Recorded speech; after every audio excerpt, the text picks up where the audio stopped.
میں نے ایک آیہ کریمہ کی تلاوت کی جس میں اللہ رب العزت نے مسلمانوں کو ایک بہت ہی اہم ذمہ داری کی طرف متوجہ فرمایا، بلکہ یوں کہیں کہ بہت اہم ذمہ داری دی ان کی زندگی کے لیے، اور وہ ذمہ داری اس کا تعلق صرف رمضان تک نہیں ہے بلکہ وہ پورے سال میں انسان کو وہ ذمہ داری نبھانی پڑتی ہے۔ وہ ذمہ داری کیا ہے؟ فرمایا یا ایھا الذین آمنوا قوا انفسکم واہلیکم نارا، اے ایمان والو تم اپنے آپ کو بھی اور اپنے گھر والوں کو بھی دوزخ کی آگ سے بچاؤ۔ اب دوزخ کی آگ سے بچانا اپنے آپ کو بھی اور اپنی اولاد کو، اپنے اہل خانہ کو، وہ کس طرح ہو سکتا ہے؟ یقیناً وہ اسی طرح ہو سکتا ہے کہ ان کی تربیت کی جائے۔ اور تربیت کس طرح کی جا سکتی ہے؟ یقینی بات ہے کہ ان کاموں پر جو کام آپ نے ان کو کہنے ہیں کرنے کے لیے، ان کاموں پہ خود عمل کیا جائے۔ تو رمضان المبارک جو ہے اس کے اندر اسی وجہ سے ہم اللہ پاک کے حکم کی بجا آوری کرتے ہوئے عبادات کرتے ہیں، اور عام 11 مہینوں سے ہٹ کر عبادات جو ہیں اس میں کثرت کرتے ہیں۔ جب ہمارے بچے، ہمارے گھر والے ہمیں دیکھیں گے تو آٹومیٹیکلی ان کی عادت بھی بنے گی، ان کو پتہ لگے گا کہ رمضان جو ہے وہ باقی مہینوں سے تھوڑا ہٹ کر ہے اور اس میں ہمیں مزید عبادات کرنی ہے۔ تو یہ تربیت کا حصہ ہے جو اللہ پاک نے جو ذمہ داری ہماری لگائی۔ اچھا، اب یہ ذمہ داری جو ہے صرف رمضان کی حد تک نہیں ہے، یہ رمضان سے ہٹ کر بھی ہے۔ اور آقا علیہ الصلوۃ والسلام نے ایک حدیث مبارکہ میں، آپ نے متعدد بار وہ حدیث سنی ہوگی، اس کی شرح آج میں کر دیتا ہوں آپ کو۔ اس حدیث پاک میں آقا علیہ الصلوۃ والسلام نے ایک چیز تو بتائی رمضان کے حوالے سے، اور باقی 2 چیزیں بتائیں رمضان کے ساتھ باقی 11 مہینوں کے میں بھی آپ نے وہ کام کرنا ہے، اگر آپ چاہتے ہیں کہ رمضان کی رحمتیں، رمضان کی جو بخشش ہے آپ کو ملی ہے وہ قائم دائم رہے۔ وہ حدیث ابن حبان نے اپنی صحیح میں نقل کی، اور وہ حدیث یہ ہے کہ آقا علیہ الصلوۃ والسلام ایک دفعہ منبر پر تشریف لائے۔ حضرت ابو ہریرہ رضی اللہ تعالیٰ عنہ سے روایت ہے، وہ فرماتے ہیں کہ ان النبی صلی اللہ علیہ وسلم حین صعد المنبر فقال، آقا علیہ الصلوۃ والسلام ایک دفعہ منبر پر تشریف لائے، جلوہ افروز ہوئے، اور فرمایا فقال آمین آمین آمین، فرمایا 3 بار آقا علیہ الصلوۃ والسلام نے آمین آمین آمین۔ تو قیل یا رسول اللہ، آقا علیہ الصلوۃ والسلام سے پوچھا گیا، صحابہ نے پوچھا کہ حضور آپ جب منبر پر جلوہ افروز ہوئے فقلت آمین آمین آمین، آپ نے 3 بار جو آمین آمین آمین کہا، اس کی کیا وجہ ہے؟ تو آقا علیہ الصلوۃ والسلام نے 3 باتیں بتائیں۔ پہلی بات بتائی، فرمایا کہ میرے پاس جبرائیل آئے تھے، اتانی جبریل فقال من ادرک شہر رمضان ولم یغفر له فدخل النار فابعدہ اللہ فقل آمین۔ کہتے ہیں کہ جبرائیل علیہ السلام آئے اور انہوں نے مجھے آ کے کہا کہ حضور آپ جو شخص رمضان المبارک کا ماہ پائے اور اس کی بخشش نہ ہو سکے، وہ دوزخ میں گیا اور اللہ کی رحمت سے دور ہوا، آپ فرمائیے آمین۔ تو کہتے ہیں میں نے کہا آمین۔ اب آگے جانے سے پہلے ایک چیز اس میں بڑی پیاری آپ کو بتاؤں کہ جبرائیل علیہ السلام آئے، صحابہ اکرام کو نہیں نظر آ رہے، آقا علیہ الصلوۃ والسلام کو نظر آ رہے۔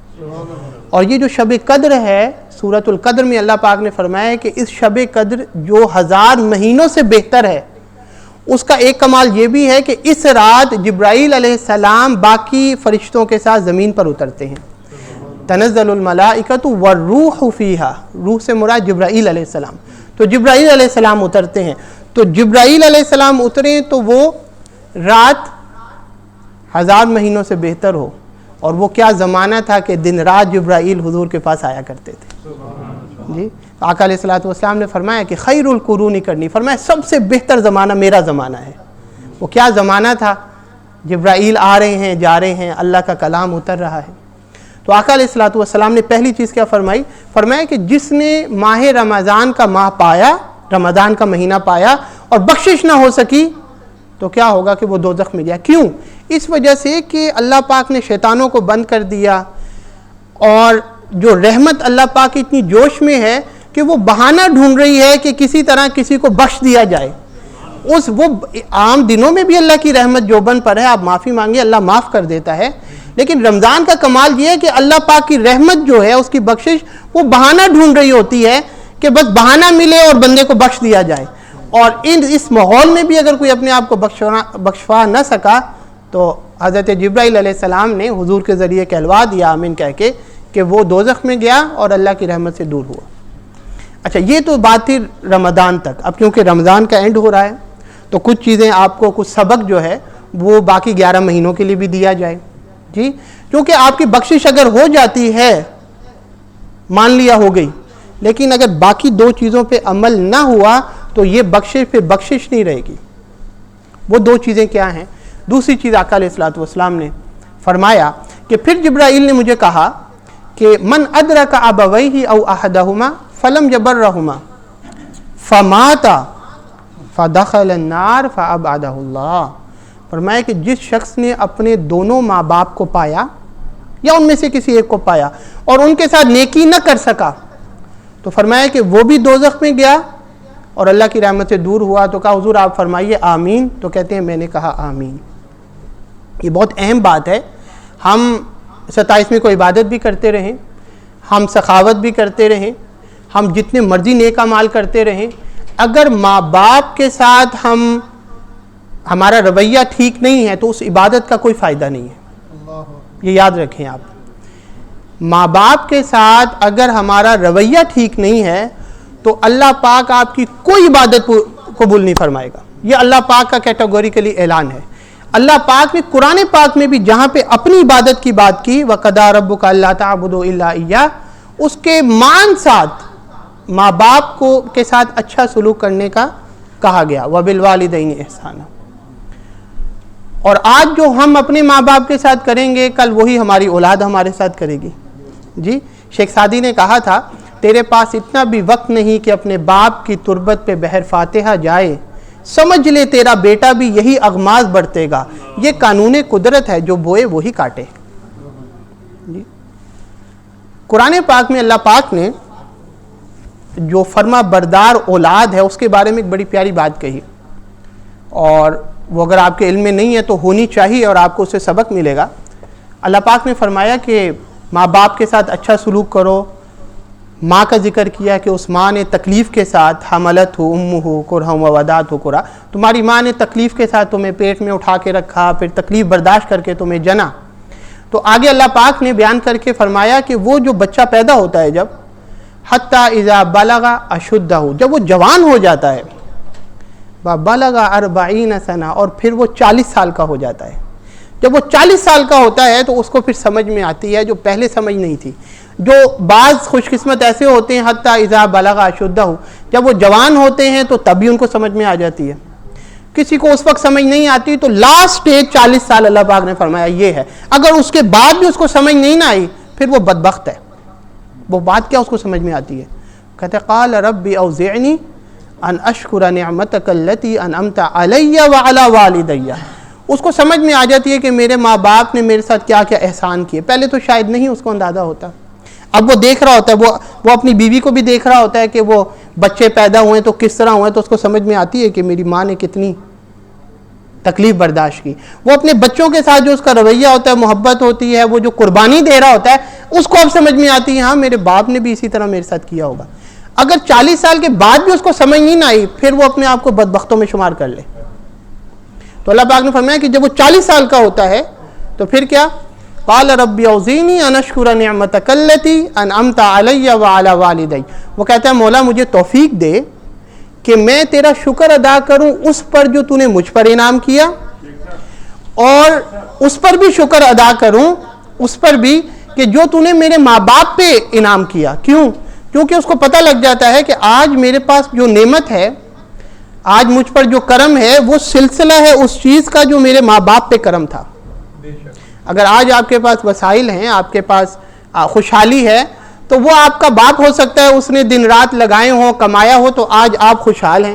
وہی آپ کے ساتھ آپ کا ہم عمر ایک ہے، اس کے پاس وہ وسائل نہیں ہیں. کیوں نہیں ہے؟ بھئی اس کا باپ غریب ہوگا. تو اس کو سمجھ آ گئی کہ میں آج جو میرے پاس انعام ہے وہ تسلسل ہے میرے باپ پر جو میرے رب نے انعام کیا اس کا. تو وہ کہتا ہے مولا مجھے توفیق دے کہ میں تیرا شکر ادا کروں اس پر بھی جو تو نے مجھ پر انعام کیا اور اس پر بھی جو تو نے میرے ماں باپ پر کیا. اور آگے اب اس کو کیونکہ سمجھ آ جاتی ہے کہ بچہ کیا ہوتا ہے اور ماں باپ نے کس طرح پالا اور ماں باپ کی کس طرح خواہش ہوتی ہے کہ ہماری اولاد نیک ہو, تو آگے وہ کیا کہتا ہے وَأَنْ أَعْمَلَ صَالِحًا تَرْضَاهُ وَأَصْلِحْ لِي فِي ذُرِّيَّتِي.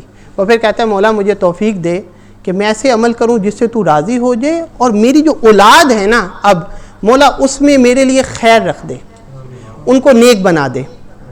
یہ وہی جملہ تھا جو اس کا باپ کہا کرتا تھا کسی دور میں, اب وہ کہہ رہا ہے. تو یہ سبق ہے, اس وجہ سے علماء کہتے ہیں یہ جو دعا ہے نا یہ ہے آیت نمبر 15 سورۃ الاحقاف کی, یاد رکھ لیں سورۃ الاحقاف کی آیت نمبر 15.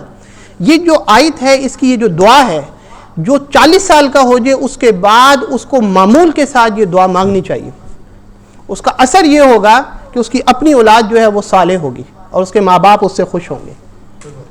تو دعا کیا ہے؟ قال رب اوزعنی ان اشکر نعمتک التی انعمت علی وعلی والدی وان اعمل صالحا ترضاہ واصلح لی فی ذریتی. اب اس کو کیونکہ سمجھ آ جاتی ہے تو وہ کہتا ہے انی تبت الیک وانی من المسلمین. مولا اب مجھے سمجھ میں آ گئی, میں توبہ کرتا ہوں اور میں تیرے فرما بردار لوگوں میں سے ہوتا ہوں. تو آپ سمجھ گئے.